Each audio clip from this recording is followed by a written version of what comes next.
Master வந்து ஒரு ஒரு அவதார புருஷன் தான் சொல்லணும். அதாவது 10 நாளைக்கு முன்னாடி நம்ம பார்க்குறோம், எனக்கு வந்து கொடுமையான ஒரு வியாதி இருக்குது, நான் மீளவே மாட்டேன்னு அவரே சொல்லி 2 பாட்டில் பிளட் இருந்தால் தான் நான் உயிரோட வாழ முடியும்னு சொல்கிறாரு. அதுக்கப்புறம் மரணத்தை வந்து அதுவும் ஒரு மார்ஷியல் ஆர்ட் மாதிரி, கராட்டே மாதிரி, ஸ்போர்ட்ஸ் மாதிரியே மரணத்துக்கு பயப்படாதீங்க, மரணம் என்பது எல்லாருக்கும் உண்டு, நம்ம சாவு நமக்கு தெரிஞ்சு சாவ போகிறோன்னு சாவுறது வந்து மிகப்பெரிய கடவுளுடைய அருள்னு சொல்கிறாரு. 2026 திரும்பவும் புத்தர் பிறப்பார், நான் தான் புத்தராக பிறப்பேன்றார். அவருடைய கடைசி வீடியோ பார்க்கும்போது நமக்கு ரொம்ப மிராக்கலாக இருக்குது. எனக்கு ரொம்ப வருடமாக என்னுடைய நண்பர், அவர் வாழ்க்கையே வந்து இந்த வில் வித்தையும் இந்த கராட்டே, அவருடைய சிஷியர்கள் பார்த்திங்கன்னா இன்றைக்கி வேர்ல்டு ஃபுல்லாக இருக்காங்க, இன்க்ளூடிங் நடிகர் ரிஷிகாந்த். என் சன்னும் வந்து அவருடைய மோட்டிவேஷனே அவர் தான் பண்ணார். அதுக்கப்புறம் தான் அவர் mister Tamil Nadu, mister India, mister Asia, இது மாதிரி எத்தனையோ பேர். கராத்தே உசைன் அவர்களுக்கு மரணம் இல்லை. அவர் வந்து அந்த வித்தைகள் அவர் சொல்லி கொடுத்த சிஷியர்கள் வந்து அவரை வந்து நினச்சிட்டே இருப்பாங்க, வாழ்ந்துகிட்டே இருப்பார், காற்றுல வந்து கலந்து அவர் இருந்துக்கிட்டே இருப்பார். இதில் வந்து ஒவ்வொரு சிலையும் ஒவ்வொரு ஆர்ட்டும் அவர் பண்ணது. இவ்வளோ விஷயங்கள் வந்து அவ்வளோ வந்து ஒரு martial arts, red belt, world லெவலில் பாப்புலரான ஒரு உசைனி நம்ம கண்ணு முன்னாடியே நம்மகிட்ட சொல்லிவிட்டு நான் போயிட்டு திருப்பி வருவேன்னு சொல்லிட்டு போனது மிகப்பெரிய ஆச்சரியமாக இருக்குது. இந்த ஊடகங்களில் வந்து ரொம்ப நன்றி சொல்லணும். அதாவது அவருடைய ஒவ்வொரு விஷயத்தையும் நீங்கள் வந்து ஹைலைட் பண்ணும்போது மரணத்தை பற்றி பயப்படாதீங்க, எல்லாருக்கும் மரணம் இருக்குது, எல்லாருக்கும் மரணம் உறுதி, அதையும் வந்து ஒரு ஸ்போர்ட்ஸாக எடுத்துங்க, கேமாக எடுத்துங்க, அதை வந்து கலங்காதீங்க, என்னுடைய மரணம் வந்து ஒரு விழாவாக இருக்கணும், யாருமே வந்து கவலைப்படக்கூடாதுன்னு சொல்லிட்டு போகிறதுலாம் வாழ்க்கையில் வந்து இதான் முதல் முறை. உலக லெவலில் நான் எங்கேயும் பார்த்ததில்லை. மிகப்பெரிய ஆளும் மரணம் போது கலங்கிடுவான், ஃபங்க் ஆகிடுவான். ஃபங்க் ஆகாத ஒரு மாமனிதர் உசைனி, அமரர் உசைனி அவர்கள் ஆத்மா சாந்தி அடைந்து. என்னுடைய ஆசான் கேபி சாருக்கு ரொம்ப பிடிச்ச ஒரு நல்ல மனிதர் உசைனி.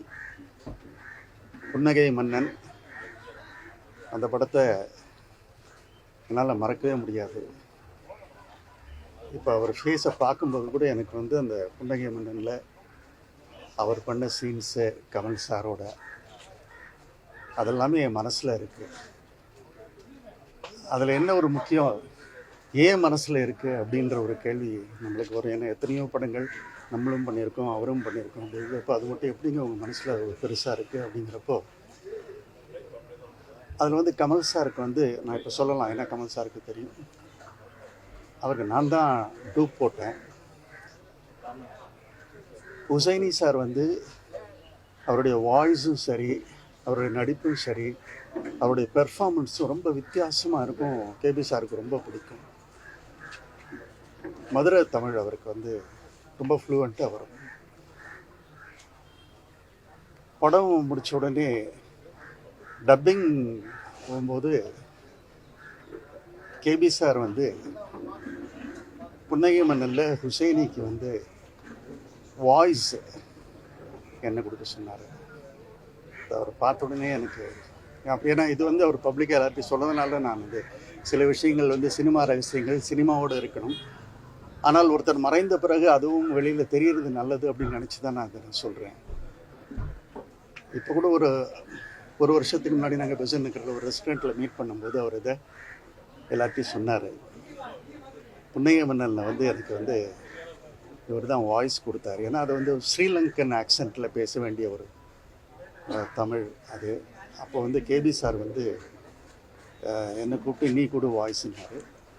அப்போ உசைனியும் டப்பிங்கில் வந்திருந்தார். அவர்கிட்ட சொன்னார், இல்லை இவன் பேசட்டும், ஏன்னா இதுக்கு இது வந்து சரியாக இருக்கும், நீ பேசின உடனே அந்த மதுரை தமிழ் வருது, இது இன்னும் கொஞ்சம் ஆடடாக இருக்கும், அதனால் he has some experience on that, he will do அப்படின்னு கேபி சார் சொன்னது. இதெல்லாமே இவர் ஃபேஸை பார்க்கும்போது எனக்கு ஞாபகத்தில் வருது. அவருடைய மார்ஷியல் ஆர்ட்ஸினுடைய இந்த இன்ஸ்டிடியூட் வந்து இது இப்படியே இருக்கணும். ஏன்னா அவர் பல பேரை வளர்த்தவர். அவருடைய மார்ஷியல் ஆர்ட்ஸில் அந்த ஸ்டூடெண்ட்ஸ் எல்லாருக்குமே இது ஒரு பெரிய ஃபீல் இருக்கும். இந்த நேரத்தில் அந்த மார்ஷியல் ஆர்ட்ஸ் வந்து மேலும் இந்த இன்ஸ்டியூட் வந்து ஒரு நல்ல ஹேண்டுக்கிட்ட போயிட்டு அந்த இன்ஸ்டியூட் இன்னும் மேலும் மேலும் வளரணும்னு நான் ஆசைப்படுறேன். இன்னொரு முக்கியமான விஷயம் ஹுசைனிட்டு என்னென்னா, கே பாலச்சந்தர் ரசிகர் சங்கம் வந்துட்டு 2018 அது வந்து நாங்கள் ஸ்டார்ட் பண்ணது அஃபிஷியலாக கேபி சார் போனதுக்கப்புறம். அதில் வந்து இவருடைய பங்கு வந்து ஒரு பெரிய பங்கு இருக்குது. என்ன பெரிய பங்கு அப்படின்னா, கேபி சார் பேரில் நாங்கள் வந்து ஒரு ரோடு வேணும் அப்படின்னு நாங்கள் கவர்மெண்ட்டு கேட்டிருந்தோம். அதே மாதிரி அவருக்கு நாங்கள் ஒரு சிலை வைக்கணும், அந்த மாதிரி ஒரு இடம் வேணும்னு கேட்டிருந்தப்போ, அது ஹுசைனி வந்து நீங்கள் யார்கிட்டையும் போகாதீங்க, அந்த சிலையை வந்துட்டு நான் செய்து தரேன், அந்த சிலையை நீங்கள் இடம் மட்டும் நீங்கள் பார்த்துருங்க, ஒரு நல்ல இடம், அந்த சிலையை நான் என்னுடைய செலவில் செய்து தரேன் அப்படின்னு ஹுசைனி சொன்னார். கேபி சார் மேலே இருக்கிற ஒரு இதில் அந்த சிலையை ஒரு பப்ளிக்கான பிளேஸில் இருக்கணும், அதை நான் வந்து ஃப்ரீயாக செய்து தரேன் அப்படின்னு ப்ராமிஸ் பண்ணார். இது எல்லாமே அவரை பார்க்கும்போது எங்களுக்கு ஞாபகத்துக்கு வருது. அவருடைய ஆன்மா சாந்தி அடைய நான் இறைவனை பிரார்த்தனை செஞ்சுக்கிறேன் இந்த நேரத்தில். Every end is a new beginning அப்படின்னு சொல்லிட்டு போஸ்டர் பார்த்தேன். ஆக்சுவலி ஒரு 10 days பேக் ஹாஸ்பிட்டலில் போய் பார்த்துருந்தேன் அவரை. அதாவது எப்படி இருந்ததுன்னா, அவர் பேசின விதம், அவர் மோட்டிவேட் பண்ணி எல்லாருக்கும் கொடுத்த வீடியோஸ் எல்லாம் நான் நேரில் பார்த்தேன். அவர் என்கிட்ட பேசினப்போ அது எப்படி இருந்ததுன்னா, ஏதோ ப்ரிட்டன் பண்ணுறாரோ, இவ்வளோலாம் சீரியஸ் இல்லையோ அப்படின்னு தோணுச்சு. ஆனால் இவ்வளோ சீரியஸ் இல்லை, ஒரு டெத் பெட்டில் இருந்துக்கிட்டு இப்படி ஒரு videos and is that lot of lessons to audience.